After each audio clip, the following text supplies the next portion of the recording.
I know the temperature's good, but it's kind of funny because it took about 20 minutes to get there.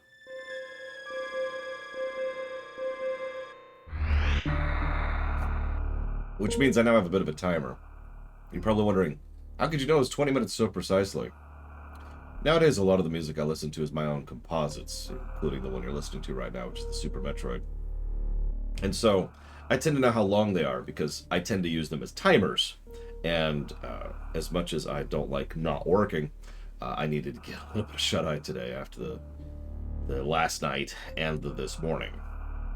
So, I'm like, all right, I'm going to lay down for 20 minutes. And I already made my tea. So I set up the cup, lay down for 20 minutes, come back, perfect temperature.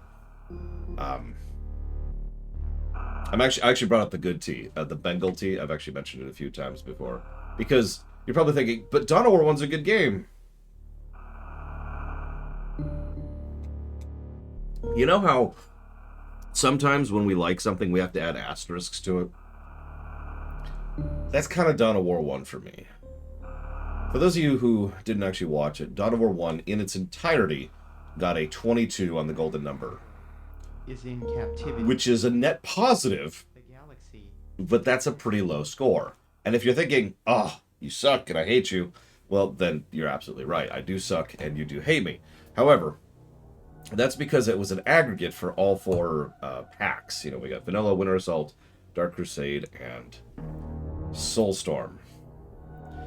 Just for funsies, I decided to go ahead and look at it and see just how Dark Crusade by itself would actually have reviewed. It would have reviewed roughly, because I didn't do the full calculations, at around a 90 golden number. A lot better. For those of you not familiar with the scaling, anything around the 40, 45 to 50 range, that's average in terms of positive. And if you scoot your way up to about the 80s to 90s, that's really good. And then there's a logarithmic scale after that, which I won't bore with. But the point being, 90 is a damn good score. And that sounds a lot like Dark Crusade to me, doesn't it? In fact, I had a lot of fun replaying through Dark Crusade, even though I was playing as the Necrons and just kind of ruffle stomping everything in my path, but it was still fun. It was still a well-designed, interesting, enjoyable experience. Which brings us to Dawn of War 2. Now, I've never played the Dawn of War 2 expansions, and there's a very specific reason for that. Now, I'm going to tell this tale on stream, too, in probably more depth. But the long and the short of it is I played vanilla Dawn of War 2, and while I did have a net positive experience with it, I vowed never to play it again or to play the expansions. And there's two big reasons for that. One is slog, and the other's frustration.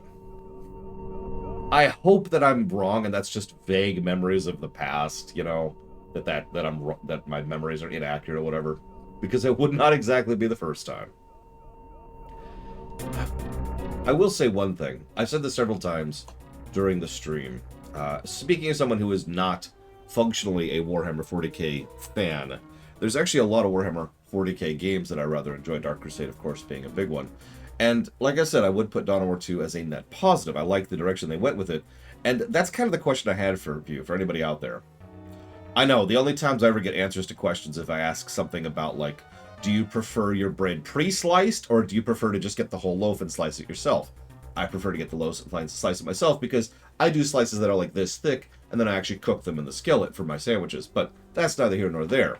You, of course, will only respond to that. But for those of you who feel inclined to respond to my actual question, so Dawn of War 1 is, it's like company-based. There's actually a gradient here. You've got, like, huge army base. This is like the Total Annihilations and the Supreme Commanders. And then you've got really, really tiny squad-based, which is like Myth, for example. There's a deep cut. Nobody's ever heard of Myth. But Dawn of War 1 is kind of like over here, and Dawn of War 2 is way over here. Zoomed way into, like, having a 3-person or, like, a 5-person squad. And that's a heck of a variance. Now, I know a lot of people refuse to get into Dawn of War 2 because of how big of a shift it was from Dawn of War 1. No judgment. You know, I understand that. We talked about this with Mass Effect, for God's sakes. But I'm just curious how many of you, like, I guess where you land on that. Like, is it too much of a shift for you to enjoy it? Did you try it and not enjoy it? Did you try it and enjoy it like I did? Curiosity. And, of course, the bread question, because we all know what you're actually going to answer.